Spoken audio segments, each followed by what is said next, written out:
Hello and welcome. आज हम बात करेंगे रेट्रोग्रेड प्लैनेट्स के ऊपर, वक्री ग्रह। बहुत जल्दी रेट्रोग्रेड प्लैनेट्स के ऊपर एक वेबिनार होगा। तो आज की वीडियो में मैं आपको कंटेंट और इन्फॉर्मेशन देना चाहती हूँ कि इस वेबिनार में क्या कुछ कवर होगा, कब होगा ये वेबिनार, इसके चार्जेस क्या होंगे, ड्यूरेशन क्या होगी, डेट एंड टाइम क्या है, end of course retrograde planets होते क्या है। आज उसका एक बेस समझ लेते हैं। तो रेट्रोग्रेशन प्लैनेट की एक मोशन होती है। प्लैनेट्स की 8 काइंड ऑफ मोशन है। उसमें से 2 मोशंस होती हैं, वक्री और अति वक्री। कोई भी इंसान, वो लॉन्ग रन में आपको कितना अच्छा या बुरा लग रहा है वो उसके बिहेवियर पे डिपेंड करता है। किसी की लुक्स, किसी की बातें इनिशियली या 1-2 साल तक आपको इन्फ्लुएंस कर सकते हैं, पर अल्टीमेटली उनके बिहेवियर ही आपके रिलेशनशिप को डिफाइन करते हैं। वो आपको कितना कंफर्टेबल बनाते हैं या डिसकंफर्ट में ले जाते हैं। सो इसी तरह से जब कोई प्लैनेट वक्री होता है तो वो अपने बिहेवियर में चेंजेस लेके आता है। तो उसके बिहेवियर चेंज में उसके रिजल्ट गिविंग एबिलिटी भी चेंज हो जाती है। तो ठीक है, फिर शुरुआत करते हैं कि इस वेबिनार में हम क्या कुछ कवर करने वाले हैं। रेट्रोग्रेड प्लैनेट्स मतलब वक्री ग्रह। रेट्रोग्रेड हमें सिर्फ लगता है, इसका टेक्निकल मीनिंग ये है कि जब हम अर्थ को सेंटर बना के किसी भी प्लैनेट की ऑर्बिट को जज करते हैं तो हमें ऐसा अपेयर होता है कि जो प्लैनेट है हमारे कॉन्टेक्ट्स में पीछे की तरफ जा रहा है, वो जा नहीं रहा है, पर हमें लगता है। उस लगने से भी प्लैनेट्स अपने रिजल्ट चेंज कर देते हैं, क्योंकि वो अर्थ को सेंटर बना के हमें ऐसा लग रहा है। अब कौन सा प्लैनेट है जो वक्री, इस वर्ड वक्री से रेजोनेट करता है, जिससे हम वक्री ग्रह के बारे में सिर्फ नाम से बहुत कुछ पता कर सकते हैं। अब मंगल को हम वक्र भी बोलते हैं, वक्र ग्रह। तो वक्र से वक्री बनता है, तो इसका मतलब है जितने भी मंगल के ट्रेट्स हैं, चाहे वो इंटेंस एनर्जी है, harsh, straightforward, strong, driven, go getter, restless attitude होना, स्ट्रेट फॉरवर्ड होना, गोल ओरिएंटेड होना, वो सभी बातें हम वक्री ग्रह में भी लगाएंगे। तो अगर मुझे एक प्लैनेट को वक्री ग्रह से रेजोनेट करके देखना है तो वो मंगल होंगे। जैसे मैं पहले भी बोल रही थी कि वक्रित्व सिर्फ डिफरेंट काइंड ऑफ मोशंस में से एक मोशन है। प्लैनेट के चलने का तरीका क्या है, वो वक्री है, रेट्रोग्रेड है, अति वक्री है, एक्स्ट्रा रेट्रोग्रेशन में है। अब इनके बिहेवियर चेंजेस से रिजल्ट गिविंग कैसे चेंज होते हैं ये तो हम बात करेंगे वेबिनार में। उसके अलावा प्लैनेट के और कौन से मोशन होते हैं, एक होता है स्टेशनरी जिसमें थोड़ी स्टेगनेंसी आ जाती है, फिर है मंद गति, स्लो मोशन, इनके नाम ही इनको डिफाइन कर रहा हूँ।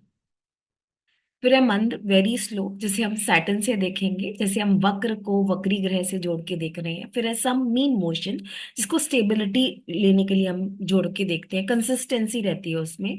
फिर है शीघ्र ग्रह, जो जल्दी में है, जल्दी एक्शन लेना चाहते हैं, हड़बड़ी दिखाते हैं। फिर है अति शीघ्र, एक सर्जिकल स्ट्राइक की तरह समझ लो, जिसमें एक इमरजेंसी सिचुएशन लग जाती है।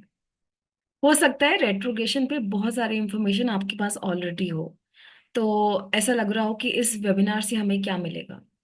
इंफॉर्मेशन होने के बाद जब हमें चार्ट्स लगाने में कंफ्यूजन आती है या बोलना क्या है एग्जैक्टली exactly, क्योंकि रेट्रोग्रेशन के दो बहुत डिफरेंट पर्सपेक्टिव्स हैं, इतनी कॉन्ट्रास्टिंग स्टेटमेंट्स हैं। जैसे हम रेट्रोग्रेशन को स्ट्रेंथ के लिए यूज करते हैं कि प्लैनेट बहुत स्ट्रांग हो जाते हैं, मंगल की तरह हो जाते हैं। अब उसमें एक abnormality आती है, थोड़े वियर्ड हो जाते हैं। So what exactly I want to say when I use these words for any planet. और उसके बाद ये भी बोला जाता है कि प्लैनेट की जो कैपेसिटी है वो इंक्रीज हो जाएगी, वो जो भी करना चाह रहे हैं वो कंप्लीटली कर पाएंगे। और उसके बिल्कुल ऑपोजिट मैं बोल रही हूँ कि वो ऑब्स्ट्रक्शंस क्रिएट करते हैं। एक तरफ मैंने बोला कि उनकी कैपेसिटी इंक्रीज हो रही है, एक तरफ मैं बोल रही हूँ कि वो रुक रुक के काम करवाएंगे। Very different view point. तो यहीं पर किसी से समझा होता है, जो आपने प्रैक्टिकल केसेस देखे होते हैं, तो क्लैरिटी ज्यादा मिलती है। ये आपने डेफिनेटली सुना होगा कि बेनिफिक प्लैनेट्स जब रेट्रोग्रेड हो जाते हैं तो हम कौन सा वर्ड रेट्रोग्रेशन के साथ यूज कर रहे हैं, स्ट्रेंथ वर्ड यूज कर रहे हैं। इसका मतलब है कि बेनिफिक प्लैनेट कोई अच्छा प्लैनेट, अब वो नेचुरली अच्छा है तो वो उसकी अच्छाई और बढ़ जाएगी, मतलब कि वो लग्जरीज, कंफर्ट और अपने जो नेचुरल अच्छे सिग्निफिकेशन है उसको पूरी तरह से देगा।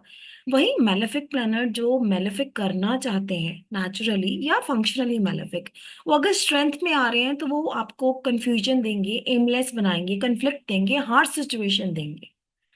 फिर हम बोलते हैं कि रेट्रोगेशन मतलब उल्टा, जो प्लैनेट करना चाहता है उससे उल्टा करेगा। इसका मतलब कि अगर मेरा कोई नेचुरल बेनिफिक प्लैनेट रेट्रोग्रेड हो रहा है तो वो अच्छा नहीं करेगा, क्योंकि वो अपने बिहेवियर से उल्टा कर रहा है, कुछ अच्छा करने की जगह बुरा कर देगा। और अगर ऑपोजिट है तो मेलेफिक प्लैनेट का रेट्रोग्रेड होना तो बहुत अच्छा है, क्योंकि वो बुरा आप नहीं करेंगे। तो इसको कैसे देखना है, हम कोर्स में क्या कवर करेंगे। तो जैसे मैंने पहले ही बोला कि रेट्रोग्रेड प्लैनेट जो होता है उनके बिहेवियर में चेंजेस आ जाते हैं। रेट्रोग्रेड कोई क्यों होता है, वो हम पीछे की तरफ मुड़ रहे हैं तो हम पीछे की तरफ क्यों मुड़ेंगे, उसके सर्टेन सेट ऑफ रीजंस हो सकते हैं। उन्हीं रीजंस की वजह से हमारे बिहेवियर में चेंज आएगा। उस बिहेवियर को पकड़ के ही मैं आपको 8 गोल्डन रूल्स इस कॉन्सेप्ट के बारे में बताऊंगी, जो फेल नहीं होते हैं। अगर आपने स्कैटर्ड वे में कहीं से सुने भी होंगे तो उसको प्रैक्टिकली कैसे देखना है, कौन सा ट्रेट किस टाइम पे ज्यादा लगेगा, कौन सा ट्रेट नहीं लगेगा, उस बारे में भी बात करेंगे। जब दो रेट्रोग्रेड प्लैनेट की इंटरेक्शन होती है कंजंक्शन से, ऑपोजिशन से, तो वो किस तरह के रिजल्ट प्रोवाइड करते हैं। हो सकता है कि एक भाव में एक रेट्रोग्रेड प्लैनेट है या कोई हाउस लॉर्ड रेट्रोग्रेड है, उन दोनों में क्या डिफरेंस है। नेचुरल और फंक्शनल रोल, जैसे मैं पहले ही बोल रही थी कि बेनिफिक प्लैनेट का रेट्रोग्रेड होना अच्छा है या बुरा है, वो नेचुरली अच्छा है या फंक्शनली अच्छा है, इसमें क्या डिफरेंस है, उनको होना चाहिए या नहीं होना चाहिए। फिर एग्जॉल्टेड, डेबिलिटेटेड एंड रेट्रोग्रेड, इसमें भी हम सुनते हैं कि एग्जॉल्टेड प्लैनेट जब रेट्रोग्रेड हो जाता है तो वो अच्छा नहीं है, और डेबिलिटेटेड प्लैनेट रेट्रोग्रेड हो जाता है तो वो अपना नीच भंग करता है। और इसमें कौन से कॉन्सेप्ट्स हैं। वक्री ग्रह कंसर्न राशि में रेट्रोग्रेड होके कैसा बिहेव करते हैं, जैसे एग्जॉल्टेशन डेबिलिटेशन क्या है, एक पर्टिकुलर राशि है जिसमें वक्रत्व मिला है, तो सिर्फ इनकी उच्चता और नीचता ही क्यों, बाकी राशियों में भी इनकी वक्री इम्पैक्ट को हम कैसे देखेंगे। अब मरकरी और वीनस इंटरनल प्लैनेट्स हैं तो इनके रेट्रोग्रेशन के रूल्स, क्योंकि ये सन के आसपास होते हैं, थोड़े डिफरेंट हो जाएंगे। अगर कोई प्लैनेट किसी भाव का सिग्निफिकेटर है, जैसे जुपिटर सेकंड के हैं, फिफ्थ के हैं, नाइन्थ के, 11th के हैं, वो वहीं पर वक्री हो रहे हैं, तो उसको कैसे देखना है। हर एक प्लैनेट का रेट्रोग्रेशन का मीनिंग क्या होगा by itself, forget the lordship, forget anything. Venus वक्री है, जुपिटर वक्री है, क्या बोल सकते हैं।